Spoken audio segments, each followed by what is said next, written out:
Good day, everyone. I am Marie Cristel de la Cruz And I'm John Wilberti Carullo. And I'm Jen Marisabel Villaruel of Bachelor of Science in Computer Science, first year, Section B. Definite integrals are cornerstone of calculus, are powerful tools used to calculate in the accumulation of quantities over a given interval. They provide solution to myriad of real-world problems, from determining the area under curves to compute total distance traveled, or even finding average values of function. By delving into the concept of integration, one can unlock the means to analyze continuous process and gain deeper insight into the behavior of function. This introduction will explore the fundamentals principle of definite integrals, their significance and application across various fields of study. Let me discuss to you the examples of definite integral properties. Constant multiple property. Imagine you have a speed function, variable of integration of a car. The definite integral 0 raised to 5 variable of integration dt gives you the double distance traveled between time 0 and 5 seconds. If you double the speed throughout the trip, constant multiple c is equals to 2. The total distance traveled would also be double. 0 raised to 5 times 2 times variable of integration dt is equals to 2 times 0 raised to 5 variable of integration dt. Sum difference property. Let's say you want to find the total area between the graphs of two functions, f of x representing temperature and g of x representing the comfort zone threshold. You can find the uncomfortable area by calculating the area where f of x is above g of x and subtracting the comfortable area where f of x is below g of x. This translates to a raised to b function of x minus g of x dx, where positive values represent discomfort. Additivity property. Imagine a long road trip with rest stops. You can calculate the total distance traveled by summing the distances between each city subintervals. Similarly, the definite integral a raised to b function of x dx for the entire trip can be calculated as the sum of definite integrals for each leg. A raised to c f of x dx plus c raised to b fx dx, where a, b, c represent the cities. Reversal of limits property. This property is useful when dealing with directed quantities like work. If you push a box of a certain distance, a raised to b f of x dx, where f of x is the force applied. The same amount of work is done against if the box is pushed back the same distance. Negative b of a f of x dx. Notice the negative sign due to the reverse direction. Interval of zero length property. This applies when the concept of area or distance doesn't make sense. If you take a definite integral over a single point, a is equals to b, you're essentially calculating the area between the function's graph and x-axis at the specific point, which is 0. The fundamental theorem of calculus, or FTC, is the cornerstone theorem that bridges the gap between differentiation and integration. It consists of two parts, each offering a powerful connection between these two fundamental concepts of calculus. Part 1. Finding the antiderivative. Core idea.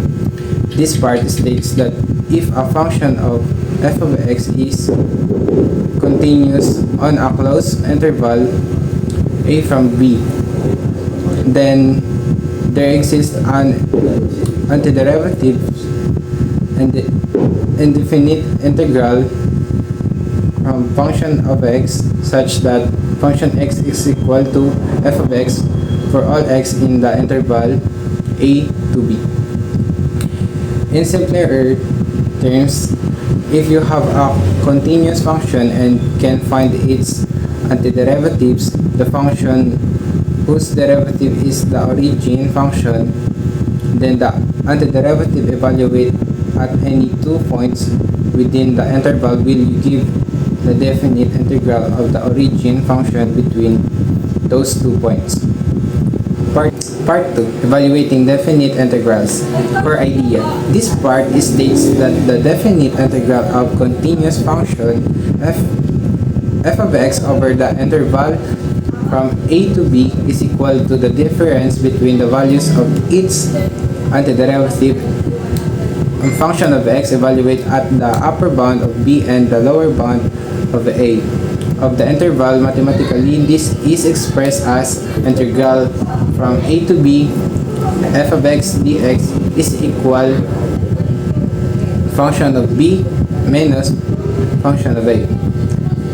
In simpler terms, the definite integral of a function over an interval is the difference between the antiderivative's value at the end of the interval and its value at the beginning of the interval. Key implications and applications. Finding definite integrals. The FTC provides a shortcut to evaluate definite integrals without resorting to Riemann sums, numerical approximations. By finding the antiderivatives and evaluating it at bounds, we can efficiently solve for the definite integral's exact value. Theoretical foundation. The FTC established a deep connection between differentiation and integration, solidifying their roles as inverse operation. Additional points. The FTC is applicable to a wide range of continuous functions.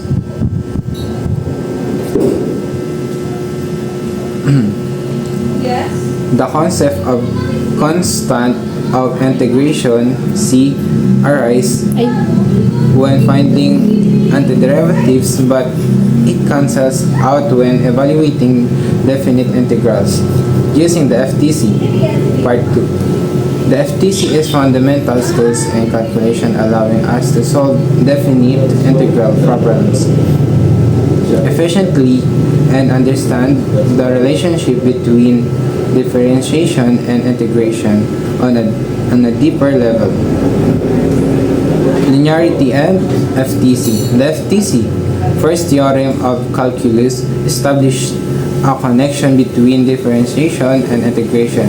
It states that if a function f is continuous on the closed interval a from a to b, then there exists a function f such that function of x is equal to f of x for all x is from a to b.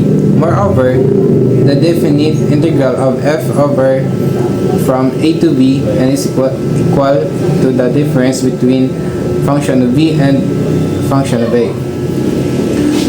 Linearity plays a crucial role with the FTC because it allows us to evaluate definite integrals of more complex functions by breaking them down into simpler ones.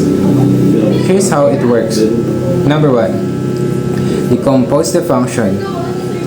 Suppose we have a function h of x that a linear combination of functions f of x and g of x, where h of x is equal to a f of x plus b g of x, where a and b are constants. Number 2. Apply linearity to the integral. The definite integral of h over the interval from a to b can be expressed using linearity. Integral from a to b h of x dx is equal to integral from a to b a f of x plus b g of x and dx. Number 3. Leverage the FTC. Since the FTC applies to each function f of x and gx individually, we can rewrite the integral a and integral from a to b f of x dx plus b integral from a to b gx dx. Number 4, evaluate the FTC for each function. Apply the FTC to find the antiderivatives and indefinite integrals of f of x and gx, and then evaluate them at the upper and lower bounds a and b, as demonstrated in the previous example. Number 5, combine the results. Finally, combine the results obtained from the individual integrals using the constant a and b.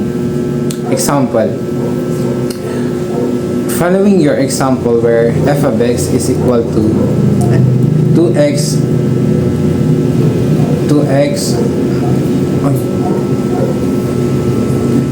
raised to 2 and g of x is equal to 3x plus 1. Let's find the definite integral of h of x plus f of x plus g of x equals 2x raised to 2 plus 3x plus 1 over the interval 1 to 2 using linearity with the FTC. Integral from 1 to 2 and 2x raised to 2 dx plus integral from 1 to 2 3x plus 1 and dx. Applying the FTC to each integral and evaluating the bounds shown. Therefore, the definite integral of h of x over 1 and 2 is 83 over 6. In conclusion, linearity simplifies the process of evaluating definite integrals of functions that are combinations of simplifier function by leveraging the FTC for each individual function and then combining the results using the constants. We can efficiently solve for the definite integrals value. These are the fundamentals theorem of calculus or FTC of the examples that are given by Ms. De La Cruz. Number 1, linearity. This property states that the integral of sum of functions is the sum of integrals of those functions and the integral of constants times a function is the constant times the integral of the function. Example, let's say f of x is equal to 2x raised to 2 and g of x is equal to 3x plus 1. Then the integral of f of x plus gx from 1 to 2 is equal to integral of 2x raised to 2 from 1 to 2 plus the integral of 3x plus 1 from 1 to 2. Number 2, additivity. It states that the integral over a union of this joint interval is equal to sum of the integrals from each individual interval. Example, imagine you want to find the integral of a function f of x over the interval 1 to 4. If this interval can be broken down into these joint intervals, say 1 to 2 and 2 to 4, then the additivity property states that the integral over 1 to 4 is equal to sum of the integrals over 1 to 2 and 2 to 4. Number 3, constants. This property says that the integral of constant function over definite interval is equal to constant multiplied by the length of the intervals. Example, consider the integral of constant function. Say f of x is equal to 5 over the interval 2 to 3. This property states that the integral is simplified 5 times the length of the interval, which is 3 minus 2 is equal to 1. So the integral is equal to 5 times 1 is equal to 5. Number 4, symmetry. When integrating an odd function over a symmetric interval about the origin, the integral evaluates to 0. For even functions, the integral from negative a to positive a is twice the integral from 0 to a. An example of symmetry applies to the odd function f of x is equal to 3 raised to x. The integral of f of x from negative 2 to is 0 because the positive and negative contribution from the function over the symmetry interval cancel each other out. Number 5. Change of variable.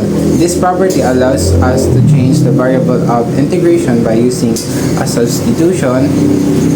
It's practically useful for simplifying integrals with complex functions or when the limits of integration are easier to evaluate in the new variable.